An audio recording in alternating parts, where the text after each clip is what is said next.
அனைத்து முருக பக்தர்களுக்கும் வணக்கம். பூச நட்சத்திரம் ஜனவரி 31, 2026 ஆண்டு மதியம் 3:04 மணிக்கு தொடங்கி பிப்ரவரி 1, 2026 அன்று மதியம் 1:27 மணி வரைக்கும் இருக்கு.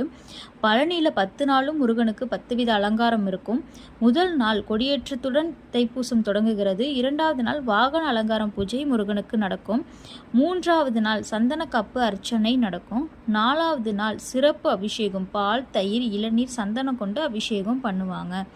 5வது நாள் பார்த்திங்கன்னா முருகனுக்கு திருக்கல்யாணம் நடக்கும். 6வது நாள் காவடி பூஜை நடக்கும். விரதமிருந்து பாத யாத்திரை செல்றவங்க, கடுமையாக விரதம் இருக்கவங்க 6வது நாள் காவடி பூஜை செய்வாங்க.